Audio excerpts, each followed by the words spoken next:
Hello friends, welcome back my YouTube channel. आज की topic है क्या 10वें महीने में डिलीवरी हो सकती है। तो इसका आंसर है हाँ।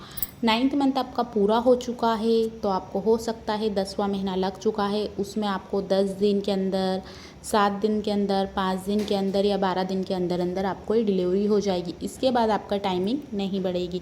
जैसे ही आप अल्ट्रासाउंड करवाते हैं, डॉक्टर आपको जो पूरे 9th मंथ हैं उसमें 1 हफ्ता और ऊपर की डेट देते हैं, जिससे 40 सप्ताह या आपके 42 वीक के आसपास यानी कि 42 सप्ताह के आसपास आपकी डिलीवरी हो सकती है। साथ ही कुछ महिलाओं को 39 के बाद भी डिलीवरी होती है। ये भी पूरा डिलीवरी के लिए सेफ़ दिन रहते हैं।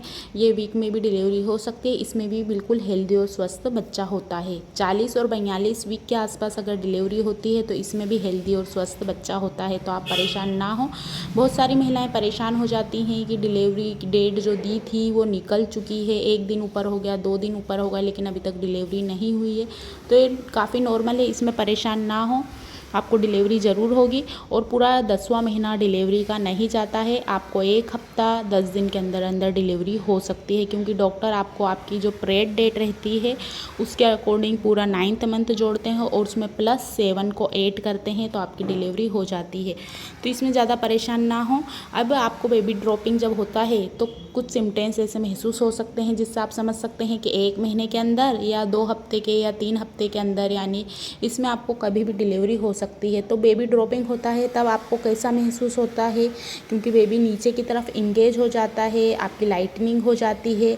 पेल्विक कैविटी के ऊपर बच्चा जब रहता है तो आपको पेल्विस में कुछ ऐसे शरीर में सिम्टम्स दिखाई देते हैं, जिससे आप एक अनुमान लगा सकते हैं कि आपकी डिलीवरी का जो पैसेज है वो रेडी होने लगा है, डिलीवरी के लिए तैयार हो रहा है। पहली बार में अलग आपको महसूस हो सकता है अगर आपने पहली बार प्रेगनेंसी है, दूसरी और तीसरी बार अलग हो आपको महसूस हो सकता है। यानी कि जब जब आप की प्रेगनेंसी कंसीव होती है, पहली बार हो या दूसरी बार हो या तीसरी बार हो, तो हर समय आपका शरीर कुछ अलग आपको सिम्टम्स दे सकता है। अगर आप पहली बार हैं तो दूसरी और तीसरी बार में आपको काफ़ी हेल्प मिल जाती है कि आप समझ सकते हैं कि डिलीवरी के लिए यानी कि हमें हॉस्पिटल जाना चाहिए। कुछ महिलाएं पहली बार रहती हैं तो उनको नहीं हो पाता है। तो आप वीडियो को पूरा ज़रूर वॉच कीजिए ताकि आपको कुछ सिम्टम्स समझ में आए और समय पर आप हॉस्पिटल चले जाएँ।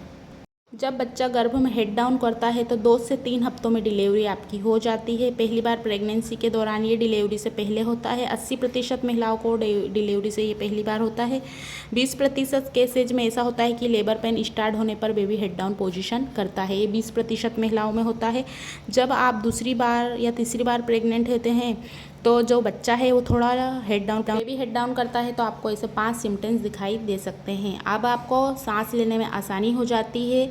जब बेबी 36-37 वीक्स रहता है तो फुल टर्म बेबी रहता है, यानी बच्चा पूरी तरह विकसित हो जाता है।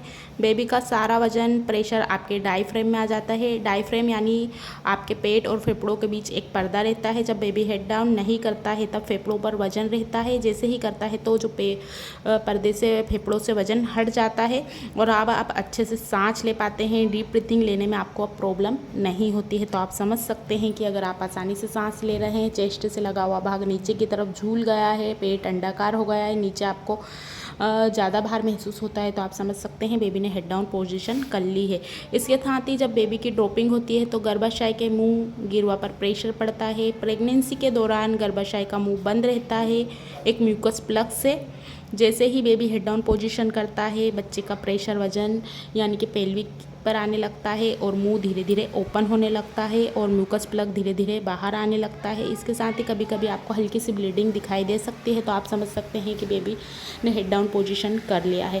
थर्ड पॉइंट की बात करेंगे, पेल्विक में पेट के निचले हिस्से में बहुत ज़्यादा अगर आपको प्रेशर महसूस होता है, पेशाब की थैली पर वजन आ जाता है, दबाव सा महसूस का होता है, बार बार आपको यूरिन के लिए जाना पड़ सकता है, इससे भी आप समझ सकते हैं कि बेबी ने हेड डाउन पोजीशन कर लिया है।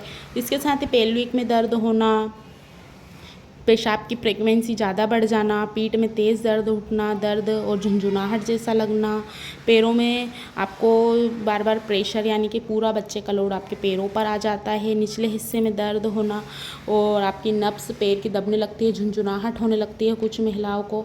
तो इससे भी आप महसूस करेंगे कि बेबी ने हेड डाउन पोजीशन कर लिया है। बेबी जैसे ही हेड डाउन पोजीशन करता है तो बेबी का जो सर है वो पेल्विक में फिक्स हो जाता है, तो बच्चा ज़्यादा मूवमेंट नहीं कर पाता, लेकिन वो करेगा ज़रूर, लेकिन पहले के अकॉर्डिंग थोड़ी कम करेगा। तो इससे भी आप महसूस कर सकते हैं कि बच्चे ने हेड डाउन पोजीशन कर लिया है। तो आपको अच्छा डाइट लेनी है, अच्छी पर्याप्त मात्रा में नींद लेनी है, साथ ही आपको बहुत ज़्यादा स्ट्रेस नहीं लेना है कि अब हमारी डिलीवरी कैसे होगी, बेबी ने हेड डाउन पोजीशन कर लिया है। आपकी समय से सब होगा। आपको जब ऐसे सिम्टम्स नज़र आएंगे आप खुद महसूस कर सकते हैं। आज की वीडियो में बस इतना ही।